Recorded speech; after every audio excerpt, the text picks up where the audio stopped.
Hola, ¿cómo estás? Muy buenas noches. Pasaron 32 minutos de las 20 y estamos abriendo nuestra mesa de discusión, debate, reflexión sobre la actualidad aquí en la pantalla de Bravo TV. Esto es Comunistas y estaremos con vos en vivo hasta las 22 en una noche particular porque estamos esperando de un momento a otro. Está anunciada para las 21 una cadena nacional del presidente Milei en la que estaría refiriéndose a los vetos que tiene programados para los próximos días. Además de esto, que estamos esperando y vamos a compartir, en todo caso, si efectivamente sale al aire a la hora que está prevista, tenemos una encuesta muy interesante que tiene que ver también con uno de los temas de los que ha estado hablando el presidente últimamente. Recordarás este discurso allí en el Yacht Club de Puerto Madero en el que se refirió a la gente que no llega a fin de mes. Bueno, de eso vamos a hablar en la encuesta a la que te estaba mencionando. Vamos a hablar también del paso de Hayden Davis por Argentina, de sus vuelos por la Argentina,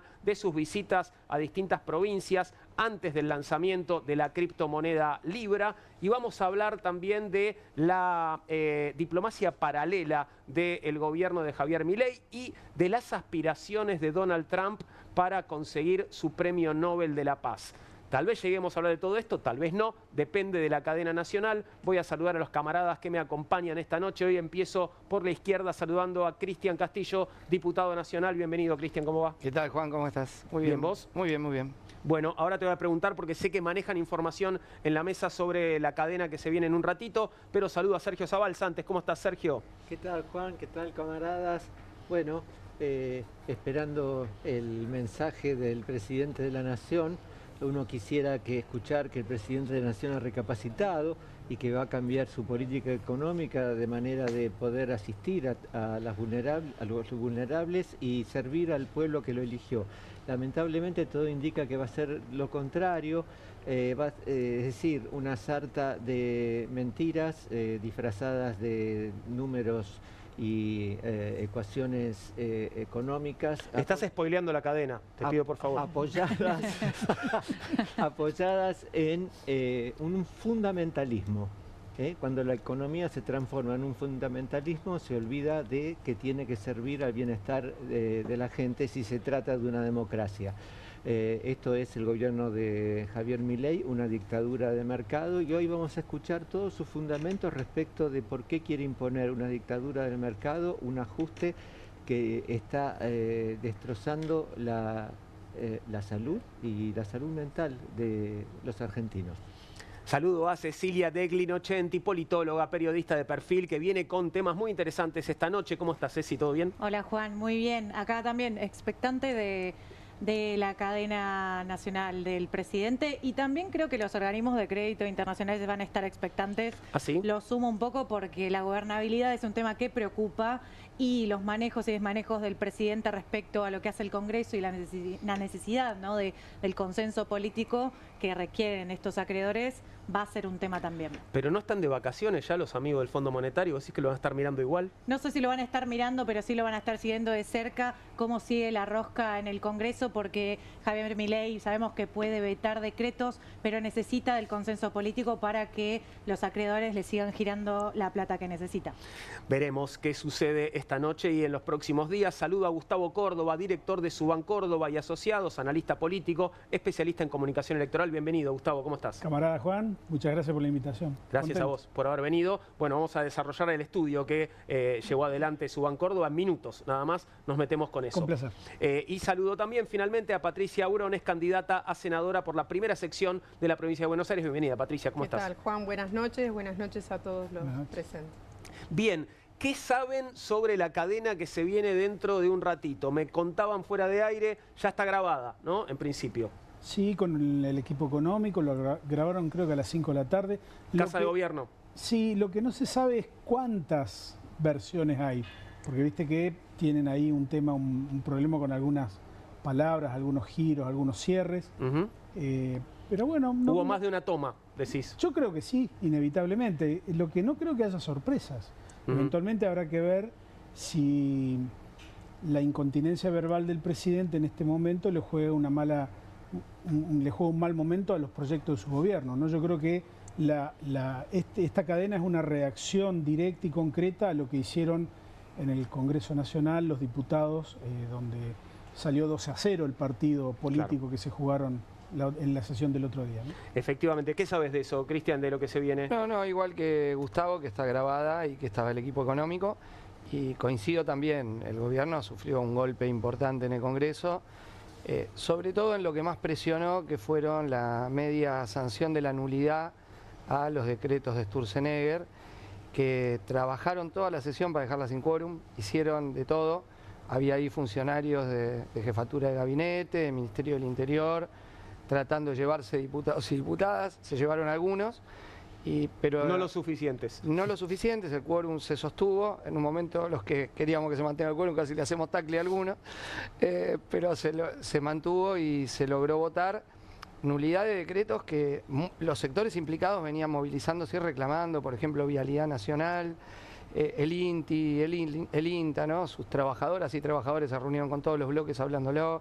Hoy estuve en una audiencia pública en el Congreso con colectivos del teatro, defendiendo el Instituto Nacional de Teatro, la Comisión Nacional de Bibliotecas Populares, la Comisión Nacional de Monumentos Históricos, la defensa del Banco Nacional de Datos Genéticos. Bueno, seguro me olvido de algo, pero eran 5 decretos muy importantes que todos los que están implicados te decían esto no puede ser. Claro. En cada uno de los decretos, ¿no? Y bueno, y Sturzenegger no, él que quiere destruir todo, destruyendo cosas que son muy necesarias y que bueno, y que por suerte pudimos sostener el quórum y votárselo en contra, dar la media sanción. Antes de entrar en el desarrollo del estudio de Subán Córdoba, hablabas, Gustavo, de la incontinencia verbal del presidente. Yo entiendo que si vamos a ver un programa, una cadena, un discurso grabado, y bueno, esto debería estar más o menos controlado, ¿no? Se supone que si lo grabaste tiene que ser la mejor versión. Yo te hago una pregunta a vos. Sí. ¿La pseudo entrevista de Johnny Viale? Tenés razón. Me cago. Sí, tenés razón. Bueno, digo, es daño autoinfligido todo el tiempo, ¿no? Es tiro a la rodilla. Este gobierno, uno dice el riesgo Cuca, ¿no? El riesgo es el riesgo libertario. Digo, la falta de aproximación al conocimiento científico, porque este gobierno es anticiencia. La falta de preparación, de rodaje institucional, la falta de incluso cultura democrática en sus principales miembros, ¿no? A mí me hace pensar que esta gente, primero, está incómoda en un gobierno democrático. Segundo, no tiene los conocimientos como para llevar adelante nada. Fíjate, por dar un solo ejemplo, la impericia en el nombramiento de un candidato, de un mal candidato en la tercera. A ver, antes de nombrar ese candidato especulaban que podían ganar la provincia de Buenos Aires. Salieron con el candidato. El comisario, ¿no? Del estás hablando. Claro, midieron y empezaron a abrir el paraguas despacito diciendo, bueno, no esperamos una victoria. Entonces, fíjate vos, todo es así en este gobierno. El objetivo es romper, pero yo creo que a veces ni siquiera saben lo que están rompiendo. Claro. Vamos a entrar, si les parece, mientras esperamos la cadena nacional, en el estudio de Subán Córdoba, que quiero compartir con ustedes y por supuesto que den sus opiniones. Una pequeña presentación. La economía en Argentina es eso que sucede entre una crisis y otra, no es un tema más, es el tema en un país que no crece en muchos años, en una Argentina que atraviesa una crisis de ingresos sin precedentes. Para entender lo que pasa y lo que podría pasar en el tablero político, primero hay que mirar lo que está pasando en la billetera de los argentinos. No es solo un síntoma económico, es una señal política, porque cuando la plata no alcanza, el humor social cambia y con él también cambian el contexto y las condiciones de gobernabilidad. La pregunta ya no es si la economía influye en la política, sino cuán rápido la deteriora. Y de esto es de lo que vamos a hablar y podemos empezar a compartir algunas de las placas que Gustavo nos irás explicando. Esta es la primera, que pregunta cómo calificaría su situación económica personal en los últimos 6 meses. Te escuchamos, Gustavo. Primero por el lado de los que la están pasando bien. 20% de argentinos están igual de bien que en los anteriores 6 meses. Un 17% que mejoró. Digo, este 17% es el que se compra una Ferrari, un Porsche, que puede comprar dólares todos los días, que puede viajar al exterior cuantas veces quiere. Un día puede estar en el Caribe, otro día puede estar en París. Pero es un porcentaje muy chico. Cuando vemos a los que han empeorado su condición económica en los últimos 6 meses, tenemos que pensar que entre el 15 y el 47 tenemos casi un 64-65%. Que está mal y peor, ¿no? Claro. Y esto, a ver, primera cuestión que se me ocurre, la mitad de los votantes de Milei están en esa categoría. En la categoría empeoró o igual de mal. Porque si a Milei lo votó el 57, digo, está clarito que hay por lo menos un 20, un 25% de votantes de Milei que está ahí. Claro. Yo diría que este es un aspecto que influye mucho en el contexto económico. El humor social cambia rápidamente y sobre todo cuando el presidente agarró este tema y dijo, es mentira que no lleguen a fin de mes, que dicen que no llegan, es mentira. Digo, ahí me parece que tocó una sensibilidad, un nervio muy distinto, ¿no? Porque muchos estábamos acostumbrados a sus salidas extemporáneas, pero me parece que con esto tocó una sensibilidad de mucha gente que quizás lo estaba apoyando, le estaba haciendo el aguante, de alguna manera eso justificaba esta especie de glamour del ajuste, pero me parece que a partir de estos dichos ese glamour desapareció. Dos cosas que me parece interesante decir. O sea, ¿cómo llega la gente a fin de mes? Si empeoró. Bueno, con el pluriempleo. O sea, tenés otro laburo, salís al Uber si tenés un coche, salís a pedalear si no. O con la solidaridad de los que tenés alrededor. No, y con algo muy problemático que es el endeudamiento de los hogares. Claro. A tasas siderales, donde agarrás una billetera virtual, crédito para pagar los servicios y tenés tasa del 300 y pico % a los jubilados en los bancos. Y bueno, esas son situaciones que se están agravando, ¿no? Entonces, vos podés llegar, pero vivís mucho peor, ¿no? En algunos casos. En otros, obvio, te quedaste sin laburo, no llegás, no sabés qué hacer. Tenemos casos de suicidios por temas económicos increyendo. De jubilados y jubiladas y también de gente más joven. Porque un mes te sale lo de la deuda, 2 meses, de nuevo, deuda para pagar deuda. Pero después fuiste. Entonces las situaciones se vuelven verdaderamente desesperantes, ¿no? En muchos hogares. Y por eso creo que coincido, fue muy ofensivo lo que dijo el presidente, ¿no? Muy, muy ofensivo, porque las situaciones que está pasando mucha gente en el país son verdaderamente muy difíciles. Quisiera tomar algunos párrafos de los que mencionó Gustavo respecto de la ineptitud flagrante de este gobierno, porque recordaba ese libro famoso Desde el Jardín de Jerzy Kosinski. No es la primera vez que lo comparan con Javier Milei. Es decir, un señor pobre que habla del jardín y una sociedad que está necesitando alguien que interprete lo que siente, lo transforman como en un genio, en alguien mesiánico que está diciendo la verdad. Algo de este drama trágico ha sucedido en la Argentina. Javier Milei cayó, es un señor un desquiciado, con un delirio, y ese delirio interpretó algo de la bronca de los argentinos. Desde el punto de vista psicoanalítico, las fantasías ideológicas priman por sobre las necesidades físicas. Yo me puedo bancar el hambre si en mi cabeza hay algo que lo justifica. Es tan increíble como esto. Es decir, los argentinos votaron a alguien que sabían que iban a hacer un ajuste. Ahora están viendo que ese señor es un inepto, no sirve, se la pasa diciendo tonterías y mentiras y ya no están, pareciera que no están dispuestos a hacer el esfuerzo. Pongo el acento en esto porque hay todo un debate entre lo que es las razones estrictamente económicas y aquellas que tienen que ver con el ánimo, con la subjetividad, bueno, que desde el punto de vista psicoanalítico le otorga toda una importancia. Sí, Patricia. No, dos cosas quería decir. La primera relacionado al tema anterior con respecto al tema de la cadena nacional. Yo creo que independientemente de los deslices verbales que él pueda llegar a tener, el objetivo de esa cadena nacional es hablarle a los acreedores de la deuda. Todo el objetivo de este gobierno y el discurso de Milei y de su gabinete va en el sentido de demostrar cuán cruel, como se usa ahora, o cuán duro puede ser el gobierno a pesar de la situación que está viviendo la población. que él salga a ratificar que va a vetar, probablemente se van a preocupar en el momento en el que esté haciendo la pose y hablando de que sea lo suficientemente duro como para demostrarle a los acreedores que a pesar de que los trabajadores trabajan 18 horas, 16 horas como se dijo acá, trabajen en 2 o 3 empleos, él va a pagar la deuda, a pesar de que eso signifique cortar el presupuesto con los discapacitados o a los jubilados, él va a pagar la deuda, como dijo, como se dijo hace 100 años atrás, con la sangre y el sudor y el aire de los argentinos y la sed de los argentinos. Eso por un lado. Por otro lado, la reflexión que me dejan estos cuadros, que acá se dijo muy bien, que el punto es cómo se llega a fin de mes, porque hay una realidad que el cuadro no muestra, que es qué hace ese trabajador, qué hace todo el día ese trabajador para llegar a fin de mes en el caso del que pueda llegar. Y acá se planteó muy bien.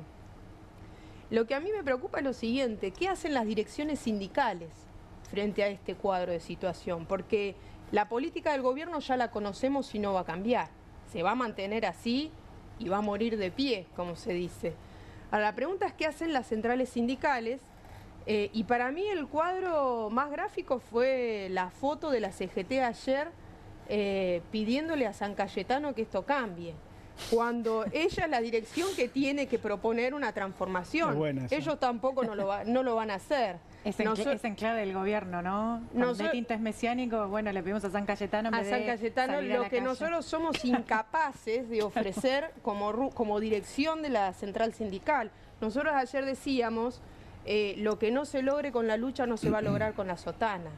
Entonces, me parece que la conclusión más fundamental de acá es que los trabajadores, si quieren superar esta situación de malestar, van a tener que tomar la lucha en sus propias manos. ¿Podemos avanzar? ¿Podemos ver algún cuadro más? Tenemos un montón. Nivel de acuerdo con las siguientes frases. Te escuchamos, Gustavo. En algunos estudios, vos sabés, Juan, que me preguntamos cosas que no publicamos, ¿no? Una de las que no publicamos fue, el INDEC es un organismo que cuenta ciencia ficción a los argentinos. Ok. Y nos dio un 60% de acuerdo. Entonces, esto como para ratificar que los registros del INDEC no tienen nada que ver con lo que la gente te puede decir de sus problemas, del aumento de precio. El que paga un alquiler tiene una inflación diferenciada. Hay más de 30% de los argentinos que pagan un alquiler, así que imagínate el impacto que eso tiene. Los que tienen chicos en el colegio tienen otra inflación diferenciada. Y así todo, ¿no? Pero fíjate, 60% en la última semana volvieron a aumentar todos los precios.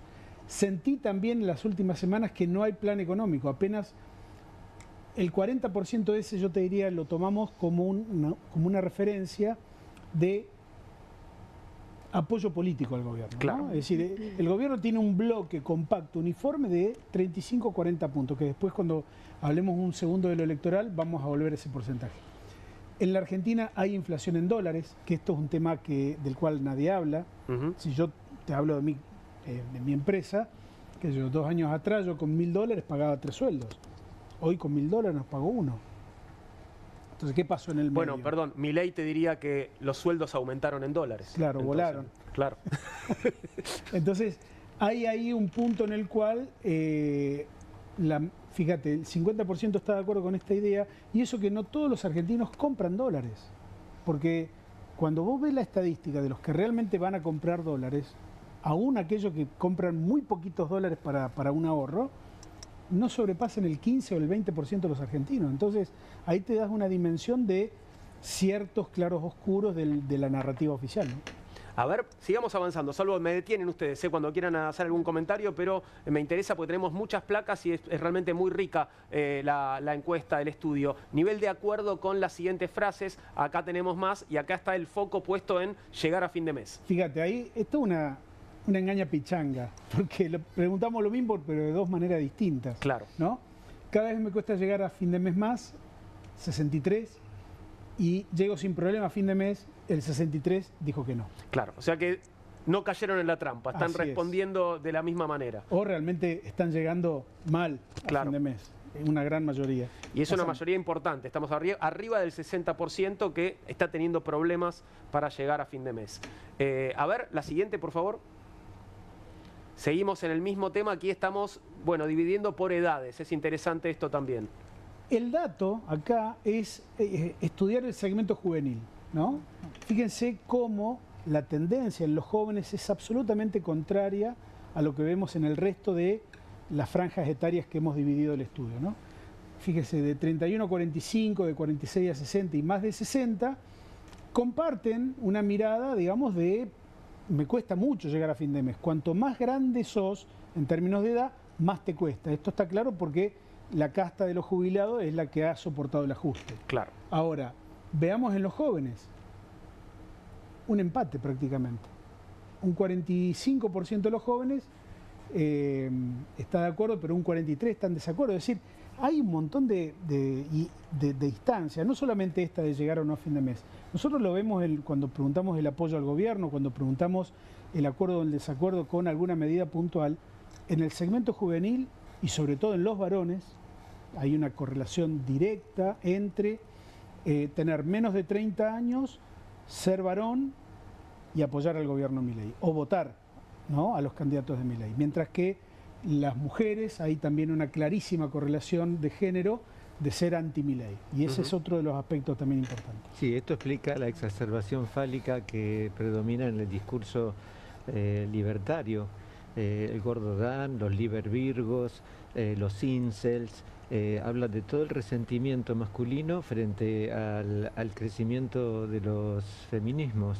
Es decir, sujetos masculinos que le culpan a las mujeres de su fracaso sexual, de su fracaso amoroso, si se puede llamar así, a estos sujetos, si fueran capaces de tal cosa.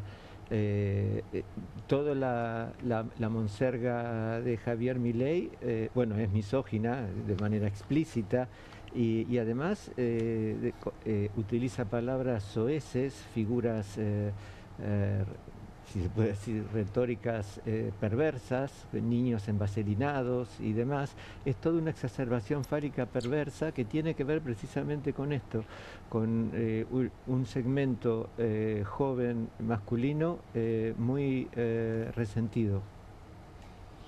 A ver, sigamos adelante, sí, perdón. A ver cuál es la próxima. Cada vez estamos siempre en el mismo tema, ¿no? Esto dividido por, haciendo una apertura del dato en función de a quién votaste para presidente en el balotaje. Se ve con claridad que un poquito más de un tercio de los votantes de Milei la están pasando mal.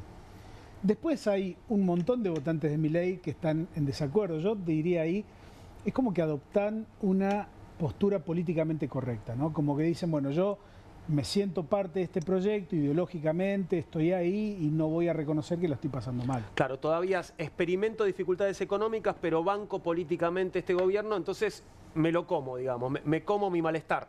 Ahí o algo así. Sí, ¿sabes cuándo empezó, Juan, el cambio? ¿De dónde saca los votos Milei? En la pandemia hubo, en la elección del 2021, un aumento notable en el ausentismo electoral.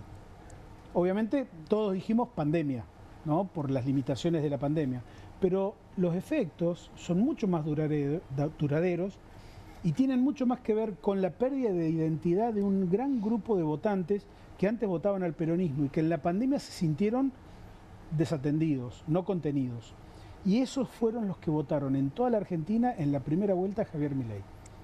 Nosotros estamos investigando y estamos viendo que quizás ese votante ahora está mutando, está cambiando. Son los que hoy en la mayoría de las provincias se han ausentado en términos electorales. Te diría, como para ponerle un título, antes el voto bronca era la sumatoria del blanco y el impugnado. Hoy el nuevo voto bronca es el ausentismo electoral, pero tiene la raíz en ese votante. Y ahora el gobierno de Milei, en ese 40% que hoy tiene de apoyo en términos generales, se ha quedado básicamente con el votante del PRO y el votante del radicalismo, ¿no? Claro. El votante de la centro derecha y de la derecha extrema también. Coinciden en esta, bueno, esto lo ha estudiado, ¿no?, obviamente Gustavo, pero esta idea de que, bueno, el origen del ausentismo. No, yo creo que es muy probable que eso sea así, en el sentido de que de lo que vimos en la ciudad de Buenos Aires, donde en los barrios del sur bajó Milei, ¿no? Entonces puede pensarse que ese ausentismo es un votante de Milei que dice ahora por qué voy a ir a votar. Claro. Ahora, el ausentismo en las elecciones locales tiene otro componente que es enterarte que hay elecciones, que va a pasar en la provincia de Buenos Aires. Tal cual, con la dificultad de que no hay espacios para difusión de los partidos políticos que puedan contar que, bueno, que están ahí, ¿no? Y en ese sentido, probablemente nos encontremos con esa situación rara de gente de la provincia de Buenos Aires que ese mismo domingo digo, hubo elección. O se entere un resultado de una elección donde tenía que votar y no fue a votar. Además, o sea, por eso creo que la medida mayor de esta práctica de no ir a votar para expresar bronca la vamos a tener probablemente en octubre, ¿no? Para verlo como actitud política, ¿no? Aunque ya algo tenemos, la magnitud me parece, porque ahí en general en octubre todo el mundo va a estar enterado que hay elecciones. Fíjense esto. Y lo puede decidir o no más claramente. Tenés hoy un clima de violencia política inédito.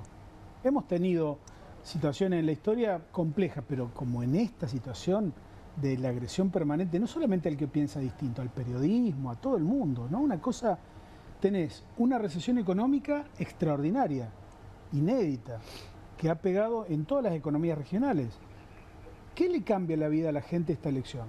Absolutamente nada.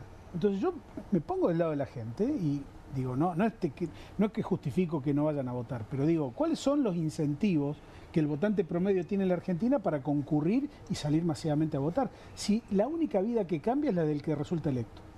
Totalmente. Ceci, te voy a anotar algo. Decinos, háblanos, que empieza la cadena. Estoy pensando que también creo que permea este discurso de la antipolítica que Javier Milei de alguna forma viene a embanderarse, pero también a instalar, ¿no? Cuando se habla tanto, por ejemplo, hablando de, no sé, por ejemplo, los recortes al servicio exterior, que es una de las principales políticas de Estado de Argentina y sostiene los intereses argentinos en el exterior. Habla de la casta diplomática metiéndose con funcionarios profesionalizados, del cual Argentina está orgullosa hace 1000 años y es reconocida internacionalmente.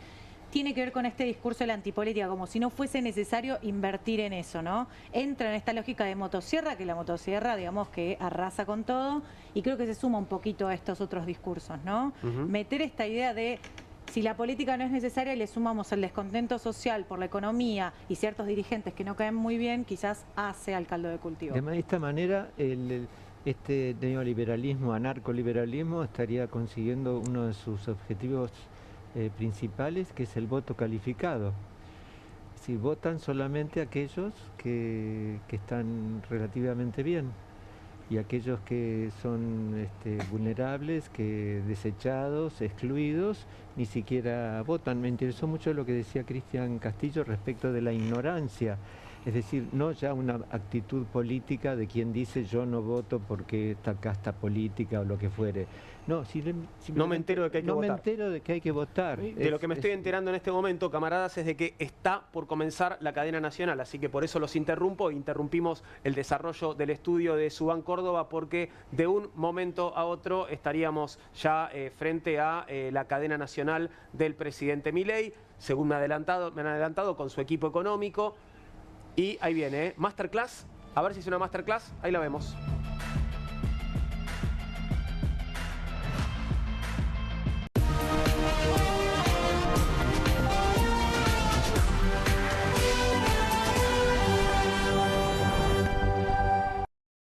Que integran la cadena nacional de radio y televisión del país y el servicio internacional RAE, Radiodifusión Argentina al Exterior.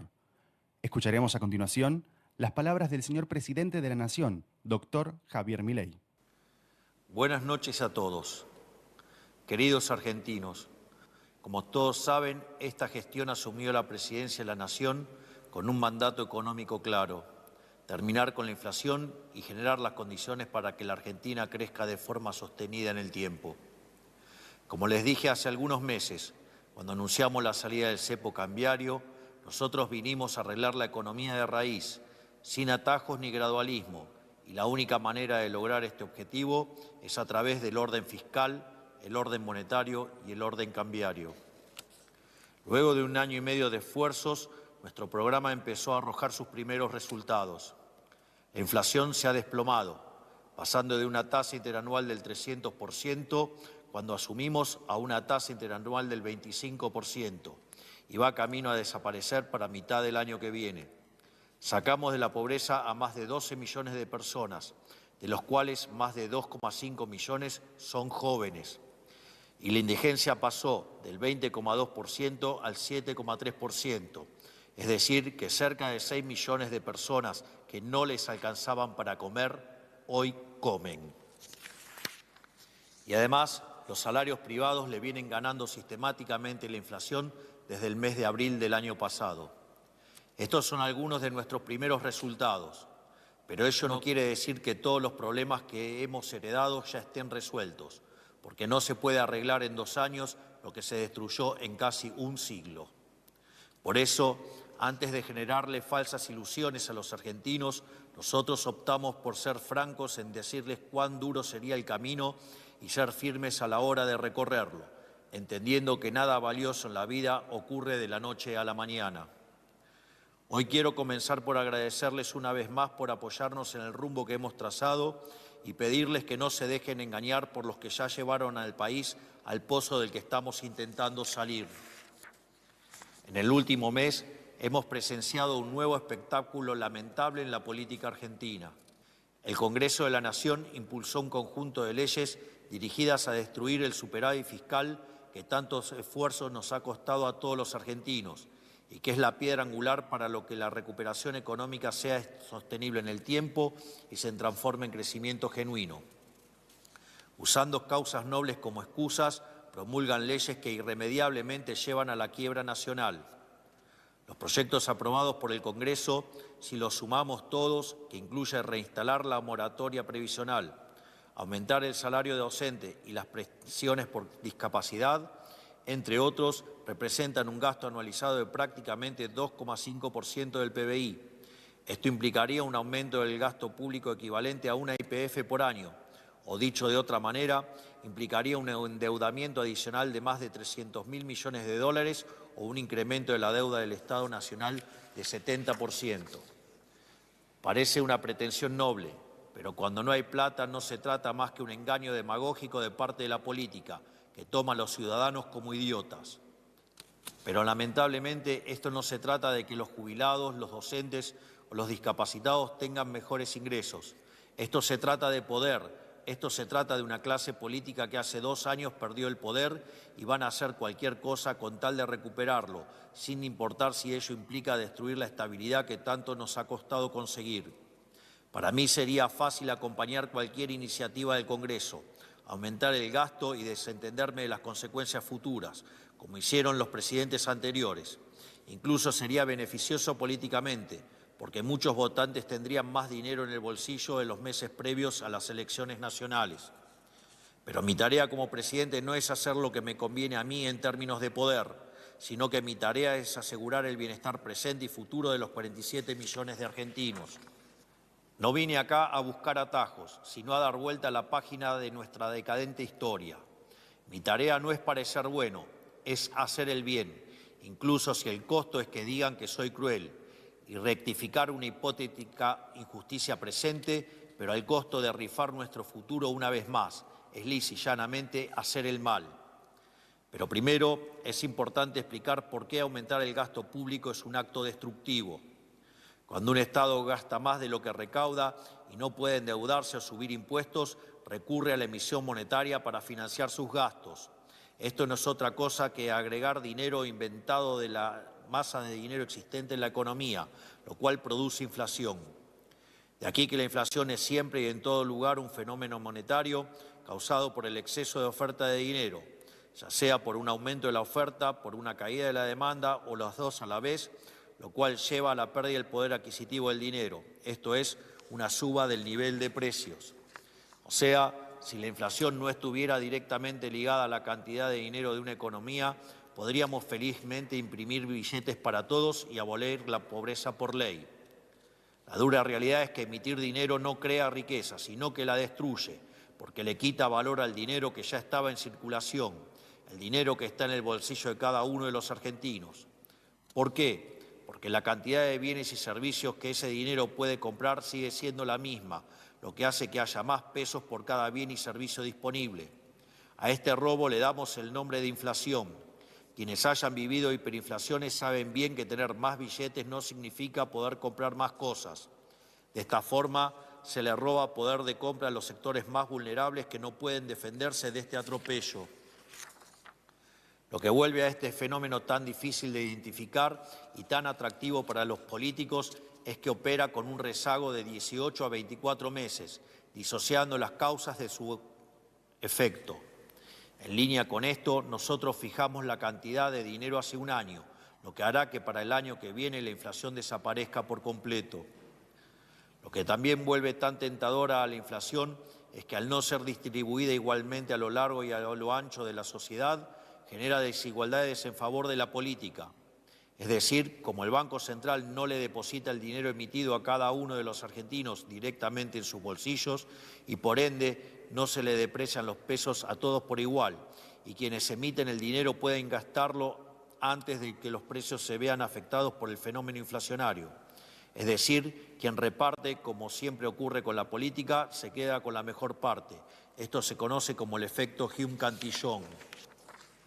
Al mismo tiempo, quienes necesitan negar que la inflación es un fenómeno monetario suelen excusarse diciendo que el valor del dólar es el que determina los precios de la economía y que la suba del dólar va a causar un aumento de todos los precios para siempre. Pero esto es falso. Cuando la base monetaria está fija, si por algún motivo se produce un cambio en la composición de la demanda en favor de un bien A en detrimento de un bien B, el precio de A va a subir y por ende también sube el gasto en el bien A, por lo que inexorablemente el gasto en el bien B va a caer y por ende también su precio. Por lo tanto, lo que sube el precio de A es compensado con la caída del precio de B, por lo que el nivel general de precios no cambia, sino que lo que ocurre es un cambio de precios relativos. Por lo tanto, la única forma de que haya inflación es que el Banco Central, para evitar la caída del precio B, emita dinero haciendo subir el precio de A más que proporcionalmente y dando lugar a la inflación. Esto significa que, sin convalidación monetaria o puesto de otra manera, con la base monetaria fija, el nivel de precios no varía. Por eso, cuando se terminen de limpiar los rezagos de la emisión monetaria pasada, las fluctuaciones del dólar, de la papa o de las zanahorias no tienen por qué impactar sobre el nivel general de precios y por ende en la tasa de inflación. Hay que decirlo una y otra vez, la única relación causal que existe es desde la cantidad de dinero hacia el nivel de precios. No existe relación causal entre el tipo de cambio y el nivel de precios. La cantidad de dinero es la que va a determinar los precios y si la dejamos constante, una vez que se limpie los rezagos de la política monetaria heredados del desastre de la gestión anterior, la inflación solo será un mal recuerdo del pasado. Hoy el Congreso de la Nación está impulsando gastos sin explicar su fuente de financiamiento y sin preocuparse por que esa fuente implique o no imprimir dinero. Al hacerlo, no está proponiendo otra cosa que o más impuestos que destruyen el crecimiento económico o más deuda causando un genocidio contra los jóvenes, nuestros hijos, nuestros nietos y las generaciones futuras, o más inflación que golpea especialmente a los sectores más vulnerables que ellos dicen defender. Por supuesto, en regímenes de alta inflación, los salarios de los diputados y senadores aumentan al ritmo de la inflación y no pierden poder adquisitivo, por lo cual no sufren en carne propia las consecuencias de su propia responsabilidad. Por eso, para ellos es rendidor políticamente mostrarse como defensores de los desventajados, porque no reconocen ni sufren que las consecuencias directas de las políticas que impulsan sea generar inflación y destruir el poder de compra de la gente. Esta práctica define a la casta en su totalidad y es algo que han hecho políticos de todo tipo a lo largo de la historia. Como dijo Sun Tzu hace más de 2 milenios, el gobernante cobarde es capaz de prender fuego a su propio país con tal de reinar sobre sus cenizas. Y es exactamente lo que el Congreso está intentando hacer con sus constantes embates al equilibrio fiscal. No en vano, somos el primer gobierno en 123 años que tiene déficit cero después del pago de intereses. Es paradójico que la figura del Parlamento fue concebida originalmente con el propósito de proteger el patrimonio de sus representados de las garras del Poder Ejecutivo. Por eso, durante las revoluciones americanas, era popular la frase de «no hay tributación sin representación». En una república sana, el Ejecutivo propone los impuestos a cobrar y el Parlamento, en representación del pueblo, decide si los acepta o no en pos de defender los intereses de sus representados. La locura es que aquí es el propio Parlamento el que pretende aumentar el gasto, lo cual implica mayores impuestos y por ende atenta contra los ingresos de sus representados. El verdadero mundo al revés. ¿Cuán lejos estamos hoy de aquel ideal que tomamos como normal que el Congreso nos imponga el gran impuesto no legislado que es la inflación? Por eso mismo, y frente a los continuos intentos del Congreso de la Nación de atentar contra el programa económico del Gobierno y de la prosperidad de los argentinos, quiero anunciarles que en los próximos días estaremos tomando 2 medidas para amurallar el déficit cero y la política monetaria de este Gobierno. En primer lugar, el día lunes firmaré una instrucción al Ministerio de Economía de la Nación para prohibir que el Tesoro financie el gasto primario con emisión monetaria. El Tesoro Nacional, mediante este acto, no podrá solicitar dinero prestado al Banco Central para financiar su gasto. Esto es una medida que, si bien en la práctica ya implementábamos, hoy lo estamos formalizando. En segundo lugar, en los próximos días estaré enviando un proyecto de ley al Congreso para penalizar la aprobación de presupuestos nacionales que incurran en déficit fiscal. Este proyecto establece una regla fiscal estricta que le exige al sector público nacional obtener un resultado financiero con equilibrio o superávit. Todo nuevo gasto o recorte de ingreso que afecte este resultado deberá implicar un recorte en la misma proporción. Cada peso nuevo que quieran gastar tiene que tener un nombre y un apellido. Tienen que decir de dónde sale y a quién se lo sacan. También establecerá una sanción penal a los legisladores y funcionarios que no cumplan con estas nuevas reglas fiscales. Estas medidas parecen abstractas, pero permítanme contarles qué pasaría si tuviéramos que ratificar las leyes que hoy celebra el Congreso. Debido a ser el país con peor historial de default de los últimos 100 años, aún carecemos de acceso a los mercados internacionales de crédito. Por eso, nos sería virtualmente imposible tomar deuda para financiar los gastos corrientes que el Congreso está aprobando. Por lo tanto, deberíamos financiar todos estos gastos con emisión monetaria o subiendo impuestos explícitos. Los argentinos ya sabemos lo que ocurrirá si financiamos estos gastos con emisión monetaria. Lo vimos hace muy pocos años. Se formaría un efecto de bola de nieve semejante a lo que vivimos a lo largo del 2023, cuando la inflación llegó al ritmo del 1,5% diaria y la vida de todos nosotros era un descontrol en el que no teníamos ni noción de cuánto valían las cosas ni forma de cuidar nuestro poder adquisitivo ante la suba sostenida de precios. Ese es tan solo el recuerdo más reciente, pero hemos vivido varias experiencias similares que se llevaron puesto a nuestra economía. En los últimos 100 años le quitamos 13 ceros a nuestra moneda y le cambiamos el nombre 5 veces intentando empezar de cero. Y sin embargo el resultado final de cada nueva aventura fue el mismo: la hiperinflación, el aumento de la pobreza y el estallido social. En definitiva, una nueva crisis. Si en vez de recurrir a la emisión monetaria recurriéramos a la suba de impuestos, deberíamos volver a subir las retenciones, volver a imponer el impuesto país, el impuesto a las transferencias inmuebles, retrotraer las actualizaciones a los montos del impuesto a las ganancias, aumentar bienes personales, subir los aranceles de infinidad de productos, encareciendo la vida de los argentinos y volver a subir todos los impuestos que hemos bajado a lo largo de los últimos 2 años. El problema es que aumentar los impuestos destruye el potencial de crecimiento económico, lo cual se traduce en menos puestos de trabajo y menores salarios, y nos terminaría empobreciendo a todos. A su vez, la caída de la actividad también terminaría reduciendo el nivel de recaudación, haciendo que el Estado disponga de cada vez menos dinero para hacer frente precisamente a sus obligaciones como jubilaciones o pensiones por discapacidad. Y aún así no alcanzaría el dinero para pagar todos estos gastos que el Congreso pretende imponernos. Esto nos forzaría inevitablemente a volver a imprimir dinero y, en consecuencia, a que la inflación, en vez de disminuir todos los meses, empiece a aumentar todos los meses hasta terminar en una nueva hiperinflación. Es decir, aprobar todos estos proyectos del Congreso implica ni más ni menos que volver el tiempo atrás y volver a la Argentina del pasado, del empobrecimiento y de la decadencia. Es decir, tirar a la basura todo el sacrificio de este año y medio que hemos hecho los argentinos, hipotecando el futuro, un negocio solo para los políticos. Quiero ser muy claro con algo, no hay ninguna posibilidad de que yo permita que esto suceda. No vamos a volver atrás, no vamos a volver al pasado, no vamos a volver al sendero de la decadencia. Y al Congreso le digo, si ustedes quieren volver atrás, me van a tener que sacar con los pies para adelante. Argentinos, no podemos seguir haciendo lo mismo de siempre y esperar resultados distintos. Si queremos que la inflación siga bajando, si queremos que la pobreza continúe en retirada, si queremos que los ingresos aumenten, que el nivel de vida de los argentinos mejore, entonces no podemos repetir las mismas recetas que nos llevaron al fracaso y pretender que mágicamente esta vez vayan a funcionar. No va a funcionar. La política económica del Partido del Estado solo le sirve a los políticos, no a los argentinos de bien. Es momento de hacerse cargo de la verdad. La única manera de que los ingresos argentinos mejoren de forma sostenida a lo largo del tiempo es con crecimiento económico genuino.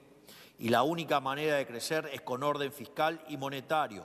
Con crecimiento genuino mejorarán los ingresos de todos, de los privados, de los trabajadores del sector público, de los jubilados y las asignaciones sociales. Pero no existen atajos en la economía, no hay salida fácil. Como en todos los órdenes de la vida, las recetas mágicas conducen al fracaso.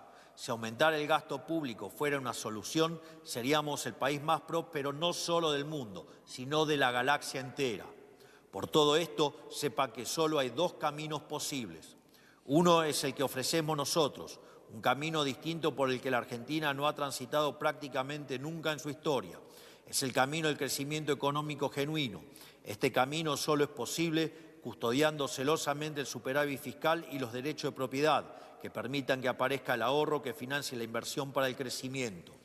Es un proceso que poco a poco y sector por sector está rindiendo frutos y que pronto trasladará sus beneficios a toda la economía. Eso los políticos lo saben muy bien. Por eso el Congreso ha redoblado sus esfuerzos de sabotaje y obstrucción.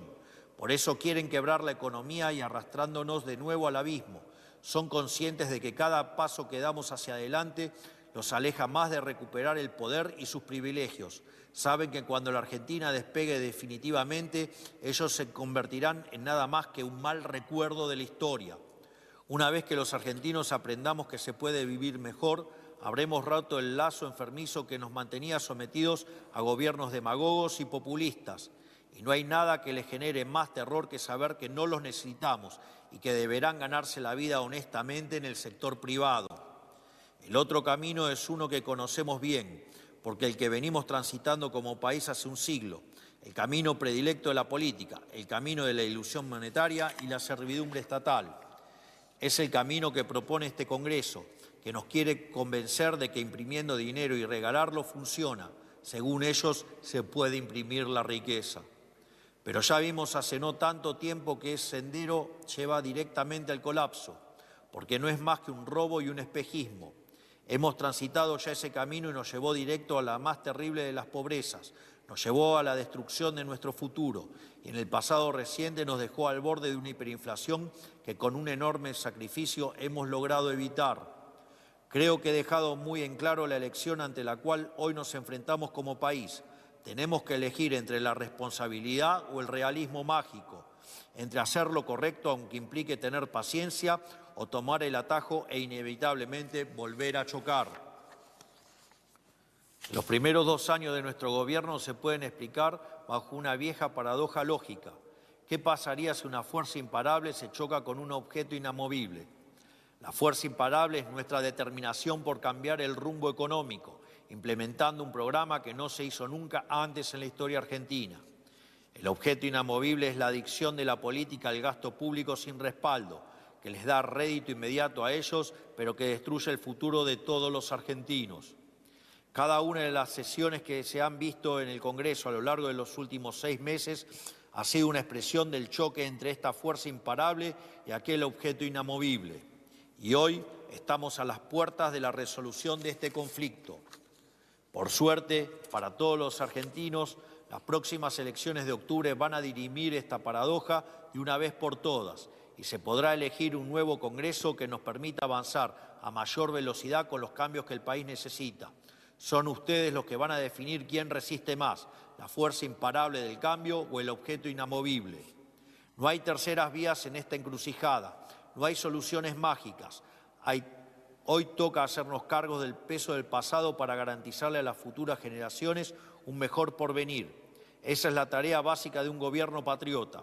El instante en el que la descuidemos, dejaremos de ser merecedores de la confianza que el pueblo ha depositado en nosotros. Hoy les pido a ustedes, miembros del Congreso Nacional, que, por una vez, estén a la altura de la tarea que les fue encomendada por la voluntad de nuestra gran nación. Y les pido a la sociedad que confíe en el proyecto. Les aseguro que este gobierno no va a claudicar en su lucha para eliminar la inflación, mantener el superávit fiscal y terminar con los privilegios de la política, con el objetivo de reencaminar el país en la senda del progreso y la prosperidad. Y les recuerdo una frase de Virgilio que citaba recurrentemente Ludwig von Mises: jamás cedamos frente al mal, vamos a combatirla con mucho más fuerza. Que Dios bendiga a los argentinos y que la fuerza del cielo nos acompañe. Muchas gracias.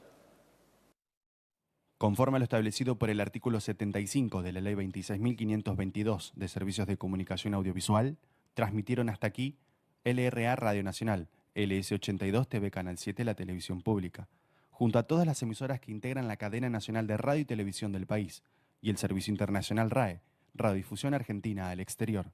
A partir de este momento, las emisoras participantes continúan con la difusión de sus respectivos programas.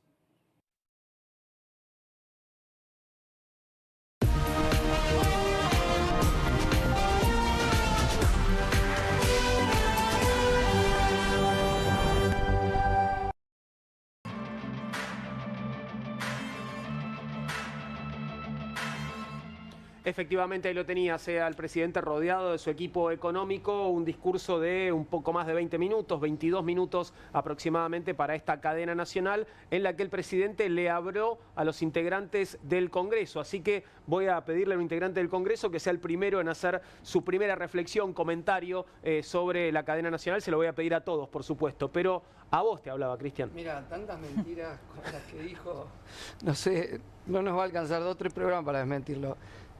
Dijo que se tiene que endeudar en 300.000 millones de dólares, ¿no? Y a la vez dijo que, según su cálculo, que no es así, todas las leyes sumadas son el 2,5% del PBI. ¿De cuánto es el PBI argentino en dólares? Se calcula que a fin de año llegaría a 660.000 millones de dólares. Ok. 300.000 millones de dólares, que yo sepa casi el 50% del PBI, entonces ¿cómo le da con 2,5? O sea, hay unas cuentas raras que hace, que da cifras que en sí mismas se contradicen. Segundo, que los salarios le ganan formales a la inflación. Sencillo. La inflación fue toda la primera parte del año entre el 2 y el 4, después bajó al 1,5, 1,6, si le queremos al INDEC, ¿no? Supongamos. Bueno, pero los aumentos que autorizó fue del 1, 1,2, 1,3, o sea, por debajo de la inflación. Entonces, ¿cuál es el hecho mágico por el cual salarios que aumentan en paritaria menos que la inflación le ganan a la inflación? O sea, es imposible todos los versos que dice. Tercero, aunque Milei haga una gran elección de acuerdo a los números que hay, no va a tener en el Congreso mucho más de lo que ahora tiene, sumado con el PRO y el sector del radicalismo que le da, que le apoya los votos. Entonces, Milei, esta ley que dice voy a mandar una vez, todo fulbito para la tribuna. No va a pasar esa ley. No va a pasar, o sea, va a seguir gobernando a decreto y a veto limpio.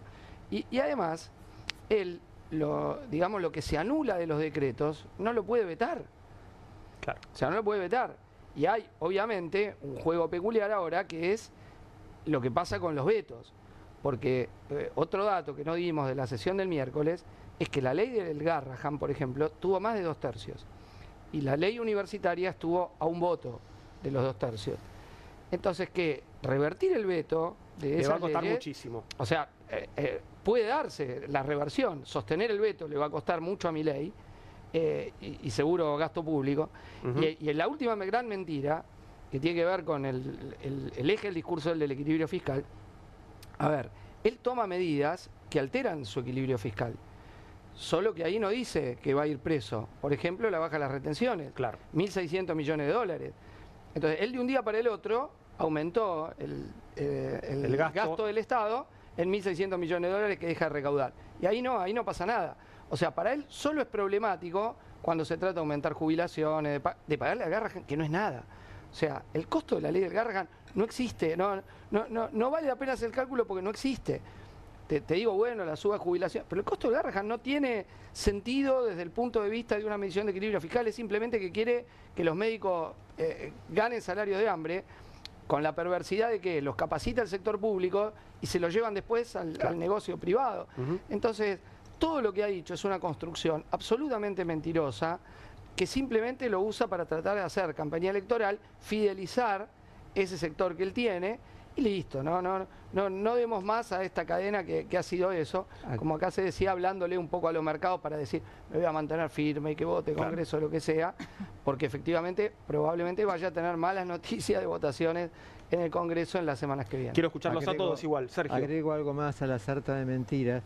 Dijo 12 millones sacamos a 12 millones de personas de la pobreza. Hay que reconocer que está disminuyendo la mentira porque Sturzenegger hace poco en la entrevista con Majul dijo que habían sacado a 16 millones de personas. Vaya a saber, capaz que a medida que transcurre el tiempo esta cifra van a decir 10, 8, en fin. Tienen problemas con los números, en general se hacen un lío, ¿no? Con los números con muchos ceros. Es un economista con muchos problemas, sí.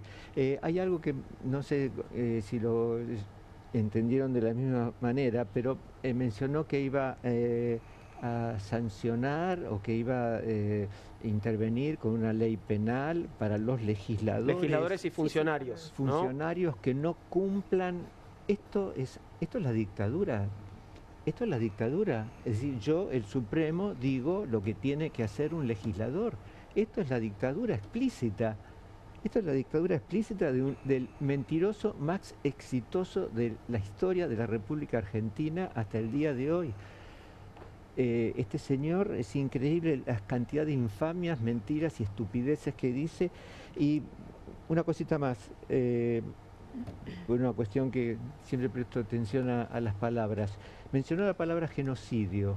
Esto viene ya del nunca más. Ahora, luego de banalizar el nunca más, que es una conquista de todo el pueblo argentino a partir del año 83, que fundó estas décadas de democracia, mencionó la palabra genocidio y mencionó también la palabra realismo mágico.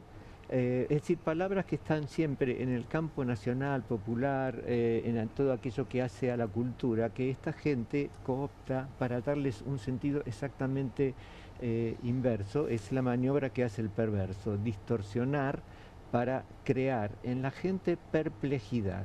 Todo el discurso de este señor desquiciado es crear perplejidad, y la perplejidad es el detenimiento del raciocinio, y con esto quiere lograr que este voto calificado, decir que la gente no vaya a votar porque total da todo para lo mismo. Ceci. No, me llamó la atención una de las dos cosas a nivel internacional, ¿no? Para traer un poquito esta agenda. Una fue la palabra genocidio, yo también la anoté porque estamos en un contexto en que además de la alusión al nunca más con esta foto que no tiene adjetivos calificativos en La Matanza, donde yo soy oriunda, todo esto me sentí como particularmente tocada por esa foto.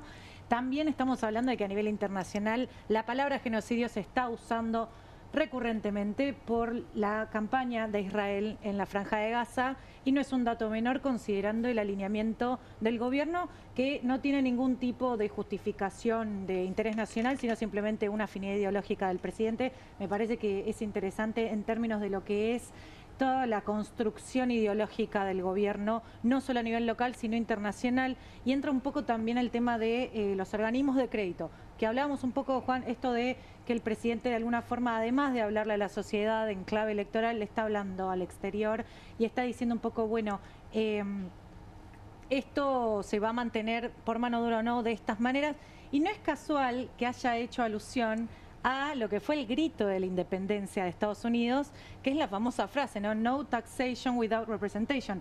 Él la dijo abiertamente y habló de la Revolución Americana, se refería a esto. No vamos a cobrar impuestos sin representación. Lo dijo en español, yo hago la traducción en inglés por una cuestión de que literalmente esa es la frase a la que hace alusión. Y si no hay una alusión directa, ¿no?, al establishment estadounidense, en este caso, que es el que intenta de alguna forma conseguir el apoyo, obviamente a través del board del FMI, pero también del gobierno de Estados Unidos, me parece que es un dato tremendo. Porque está buenísimo, o sea, ustedes van a hablar del lado electoral, del lado político, del lado del Congreso, del lado de la mano dura. Ahora, el mensaje internacional también es muy claro.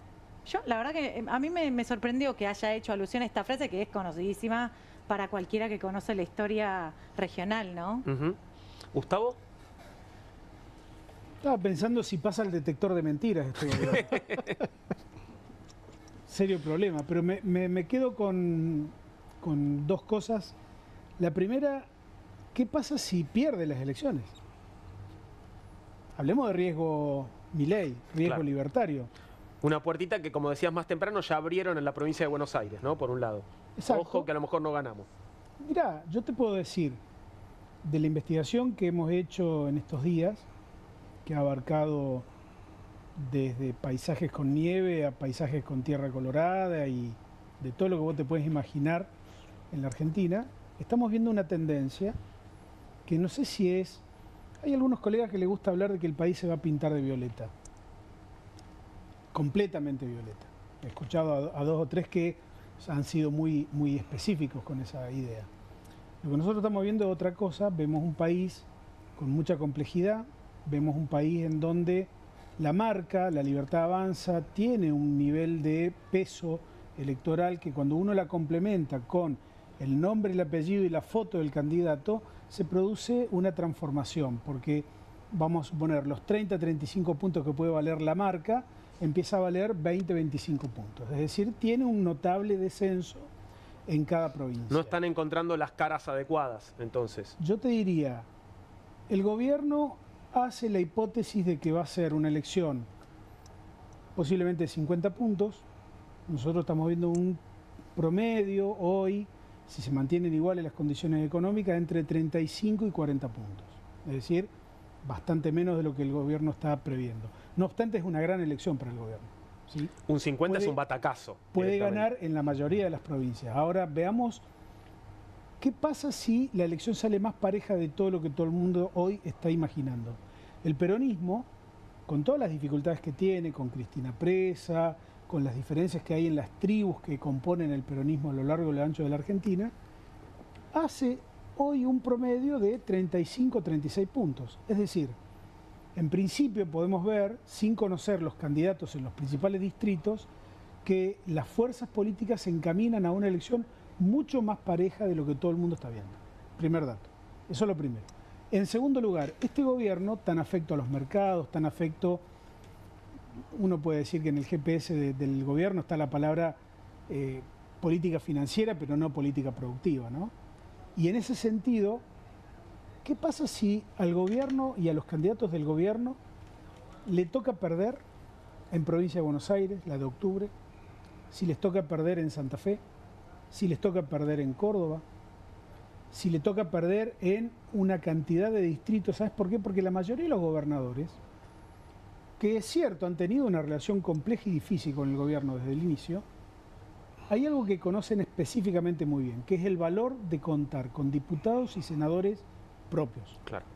Ahí yo te diría, se acaba el lenguaje bonito, se acaba el lenguaje sumiso, y fíjate vos, por ejemplo, Jaldo, que había dicho que se sentía muy cercano al gobierno, hace 2 días dijo que venga el león, que acá tenemos las tijeras que le vamos a cortar la melena. Ah, bueno.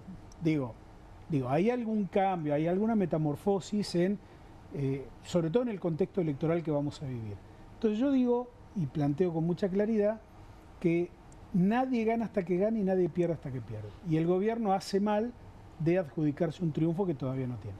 Patricia. No, pensaba que si esta ley, famosa ley penal, para aquellos legisladores que osen hacer legislar en contra del superávit fiscal, saliera a la luz, el primero que iría preso sería Milei.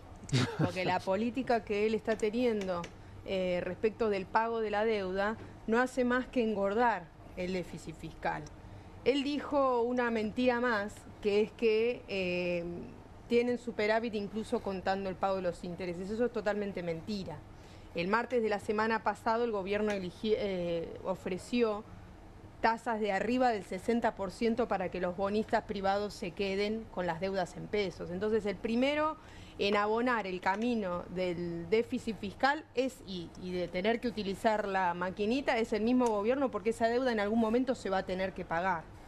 Por lo cual, eso como primer punto. Luego, yo no tengo tan claro que el Senado, digamos, que esté garantizada estas leyes en el Senado. Porque finalmente, algo que planteó él acá, los gobernadores están en una negociación con el gobierno con la cuestión de las partidas presupuestarias para la obra pública, porque tienen las provincias con fuertes necesidades. Es un pedido muy fuerte de los productores en el interior de las provincias, la cuestión de los caminos y la infraestructura. Por ejemplo, en el NOA, para desarrollar el litio, los gobernadores necesitan invertir en infraestructura. Entonces no tengo tan claro que esté garantizado en el Senado. Él le habló a los gobernadores con los que está en plena negociación y va a entrar en esa negociación estas cuestiones. Por eso yo creo que si los trabajadores quieren que estas leyes sean exitosas, van a tener que ellos salir a la calle a garantizar el éxito de estas leyes. Es decir, no confiar en que esto va a salir como por un tubo. Y después lo último que quería plantear, que me pareció muy interesante que planteó ella, que tiene que ver con la palabra genocidio. A mí también me resonó cuando la escuché. Yo creo que él hace una lectura, o el gobierno de él establece como ningún otro partido en la escena nacional la relación entre el genocidio en Gaza y en Argentina, porque finalmente, ¿cuál es el mensaje que le está dando? Así como yo apoyo a nivel internacional a Netanyahu, que está llevando adelante este genocidio, no me va a temblar el pulso en desarrollar ese genocidio que él le imputa a los demás acá en Argentina, contra los discapacitados, es el mismo grado de brutalidad política que él quiere desarrollar acá, solo que no con las armas, sino con la política económica. Un poco de primeras miradas sobre la cadena nacional de Milei de hace unos minutos nada más. Te propongo una pequeña pausa y volvemos con Comunistas.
Aquí estamos de vuelta. Antes de entrar en alguno de los otros temas que teníamos para hoy, les vamos a poder dedicar poco tiempo, pero una curiosidad que veía antes de que empezara la cadena nacional, se estaba desarrollando en redes una suerte de batalla entre la cadena nacional y el streaming del CONICET en el fondo del mar argentino, ¿no? Y bueno, por supuesto la campaña era: no veamos la cadena, vamos a ver el streaming, vamos a ver la investigación del CONICET. Seguramente después sabremos cómo fueron los números de una y otra transmisión, pero ahí a vuelo de pájaro, te digo, me parece que ganó el fondo del mar, que es donde estamos. Por otro lado, ¿viste lo que encontraron nuevo en el fondo del mar? ¿Qué encontraron? El poder adquisitivo de los argentinos. Las jubilaciones, los salarios de los docentes y los salarios de Garrahan.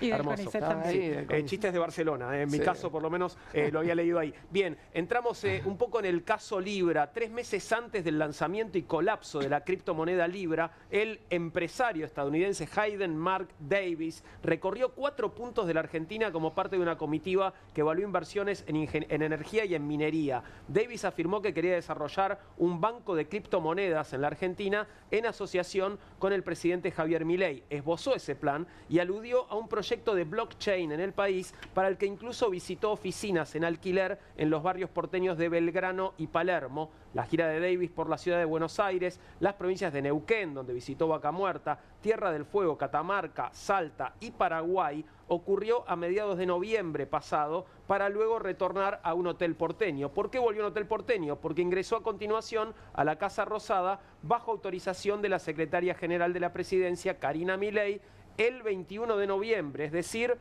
2 meses antes, o 3 casi, 3 meses antes del lanzamiento de Libra. Entró a la Casa Rosada junto al empresario estadounidense Glenn Brooks Hurd, a quien Davis llamaba tío, y a otro protagonista del escándalo en ciernes, argentino él, Mauricio Novelli. Cristian Castillo forma parte de la Comisión Libra. ¿Qué tenés para contarnos sobre esto, Cristian? A ver, Davis es un personaje oscuro, un busca de negocios. Y lo cierto es que si yo tomo las 2 acciones que se hicieron de investigación en el Congreso, que fue la interpelación al jefe de gabinete Guillermo Francos y una audiencia informativa que duró más de 9 horas, donde estuvieron los principales especialistas en el tema cripto y varios periodistas que investigan. Hubo después algunos expositores que puso el gobierno que se contradijeron, fue muy cómico, porque uno de ellos estaba diciendo que no fue una estafa y lo pasan hablándole a sus clientes diciendo que fue una estafa. Lo compartimos aquí en el programa. Eso. Sí. Muy peculiar. Digamos, lo que está claro es que el gobierno siguió una ruta que, cuando le presentan un emprendimiento económico, como dijo que iba a hacer esto para fondear las pymes, lo mandan a una evaluación especial y luego después ven si es pertinente o no. En este caso no hubo nada de eso.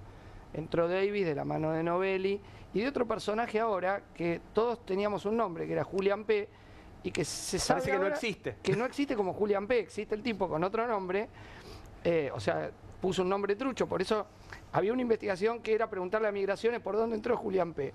Claro. Y no entró ningún Acá Julián no hay P. ningún Julián P. Bueno, ahora hay que ver si entró con el nombre verdadero de él.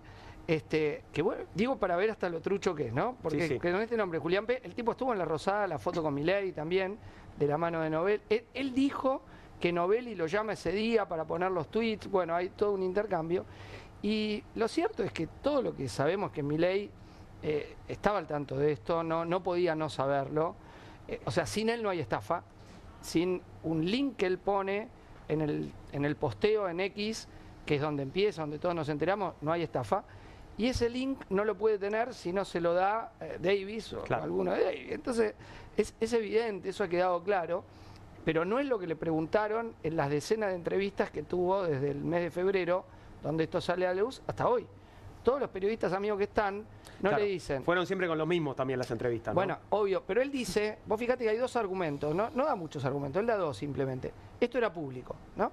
La pregunta es, bueno, ¿dónde estaba? No era, ¿cómo era público? Él dice, era público. No, es que no era público. Es que si a él no le daban ese link de 40 y pico de dígitos, no estaba. Y lo otro que él quiere decir es, no, esto fue una acción entre privados. Bueno, pero él lo hizo desde su cuenta, que tiene el tilde gris. El tilde gris te lo da la red social X, cuando vos aceptás esto a un alto funcionario del Estado. Claro, la verificación de la red social de que se trata de un funcionario de gobierno, en este caso el presidente. Y por ende es oficial. Bueno, ya esto lo dice un fiscal en el caso de las amenazas a Ian Moche, y entonces ya está. O sea, los dos argumentos que él da son dos argumentos que se caen, y hay una violación flagrante de la Ley de Ética Pública, donde en su capítulo 2, artículo 2, inciso H, no puede promocionar negocio privado. Entonces, él promocionó un negocio privado.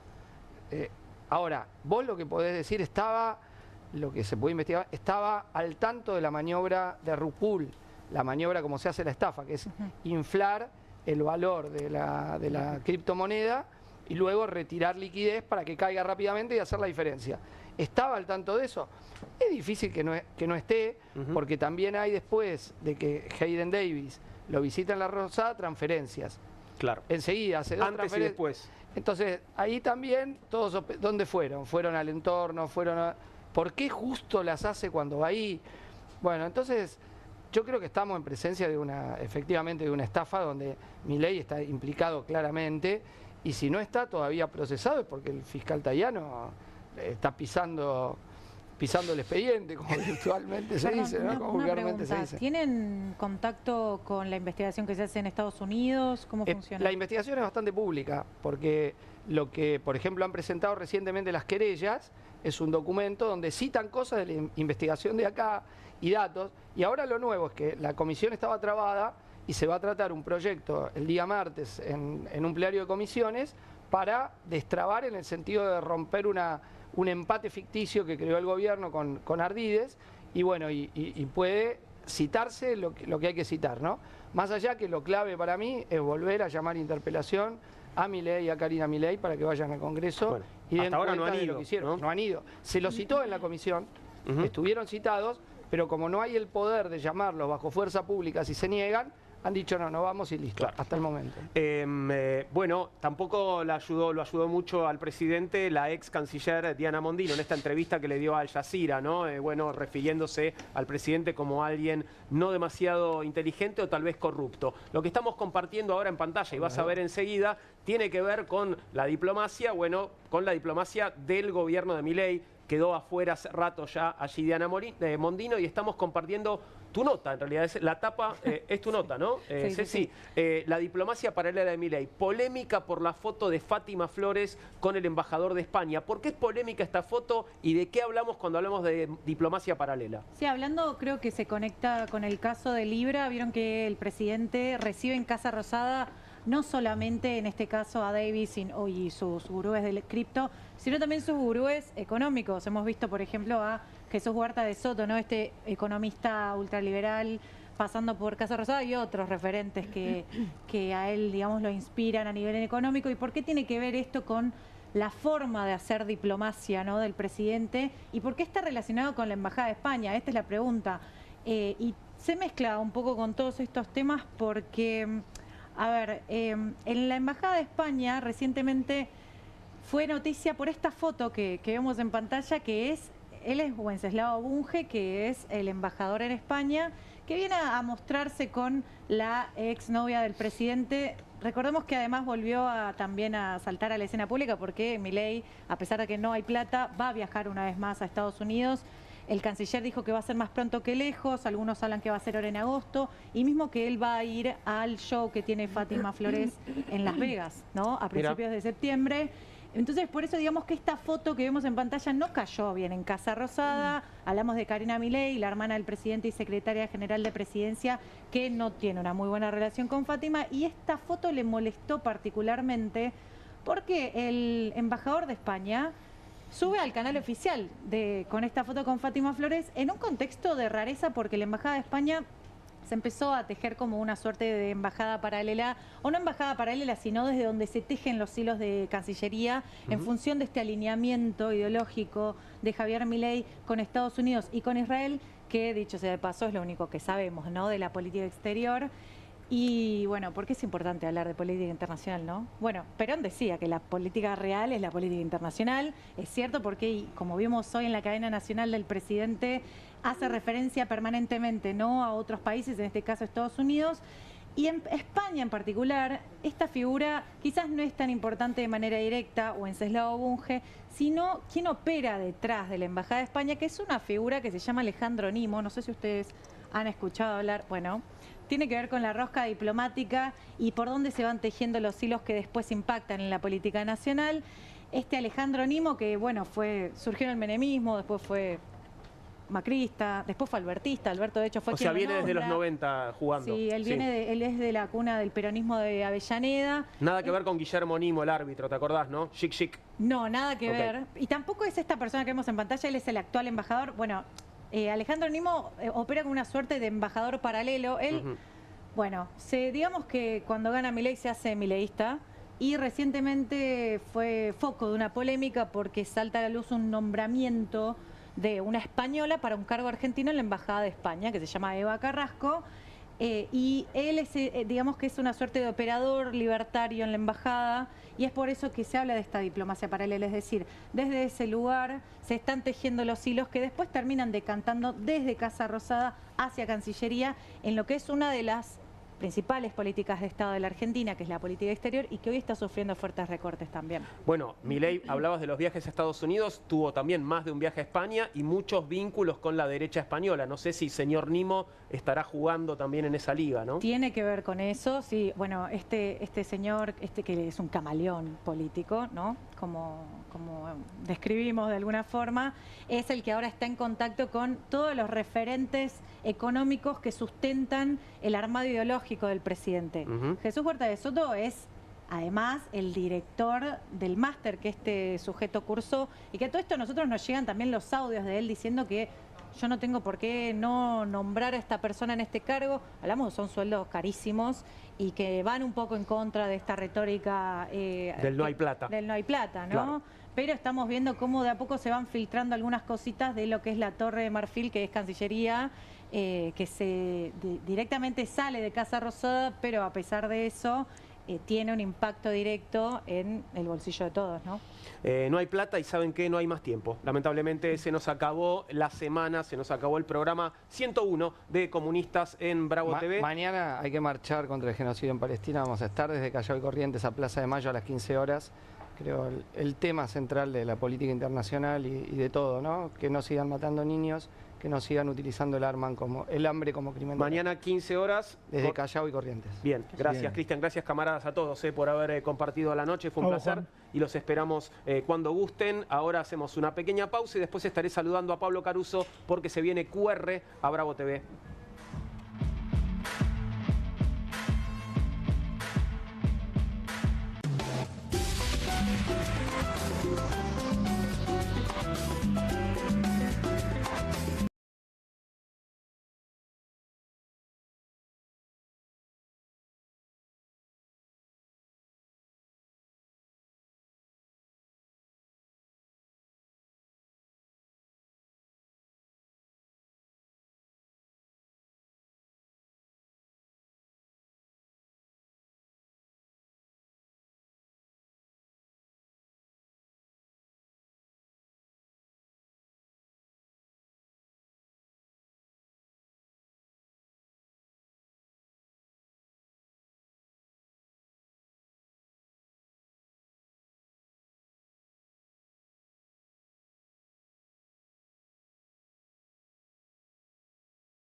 2 minutos después de las 10 de la noche es momento de saludar a Pablo Caruso porque ya comienza QR. ¿Cómo estás, Pablo? Hola, Juan, ¿cómo te va? Muy buenas noches, ¿cómo estás Buenas vos? noches, muy bien, por suerte. Un viernes atípico, ¿no? Con mucha actividad política. Deberíamos estar cerrando la semana, es cierto, pero bastante al fleje con la cadena nacional. Totalmente, la cadena, bueno, todo lo que dejó también ayer, ¿no? El cierre de listas, lo que tenemos para la semana que viene. Sí, bueno, son semanas intensas, ¿no? Vos sabés que, Juan, estábamos pensando en el arranque de cuando empezamos a pensar el programa y nos predisponíamos a la escucha de la cadena nacional, sabiendo que teníamos que hacer el programa.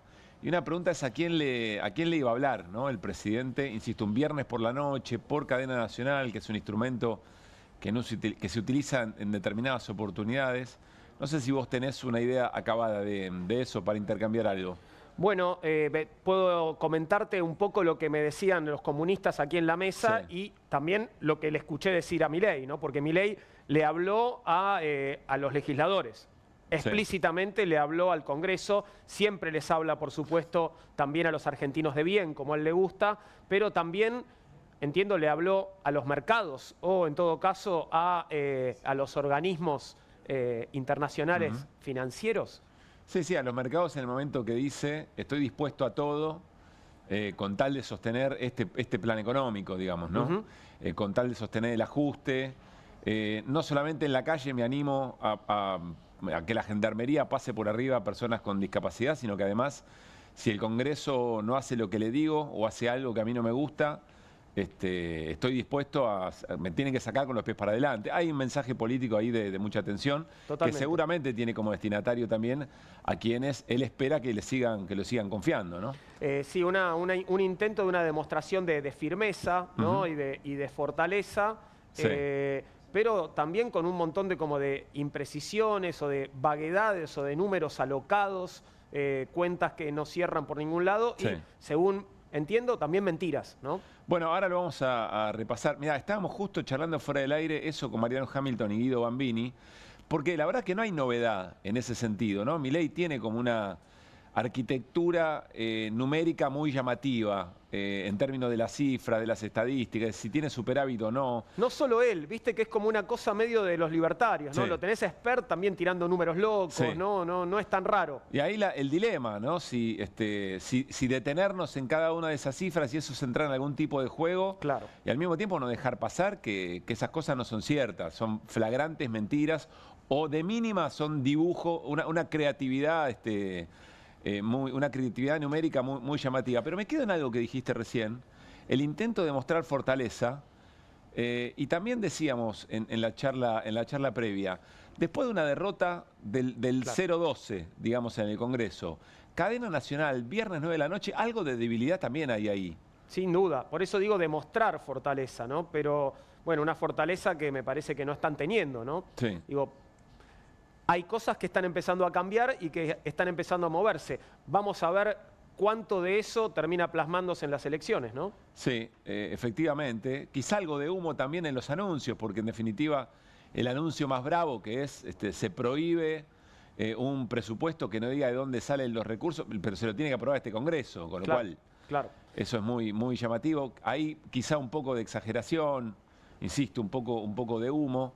Pero bueno, a ver, no hay mucha novedad en lo que plantea Milei. Quizá, Juan, la novedad sea que esa cuerda que se viene tensando desde el momento en que Milei asume de espaldas al Congreso y no da el mensaje en el recinto, va encontrando un límite de esa tensión, porque tarde o temprano, si los vetos se rechazan, por más que judicialice el presidente y pase lo que pase, va a tener que promulgar eso. Entonces, ¿qué va a hacer, no? Ahí hay una pregunta. Estamos más cerca del límite, ¿no? Acercándonos a un límite más definitivo, ¿no? ¿Qué características va a tener? Con un presidente que niega o que le echa la culpa al Congreso de todos los males que puedan caer sobre la Argentina. Ahí me parece que hay algo en términos de república, en términos de vida democrática, que creo que también es para observar. Sí, y hablando de observar, estoy observando el monitor y estoy viendo este cuadro compuesto por nuestros compañeros, que agradezco mucho, porque quedamos medio como Toto y Bausili, ¿no? Ahí rodeando al presidente en este momento.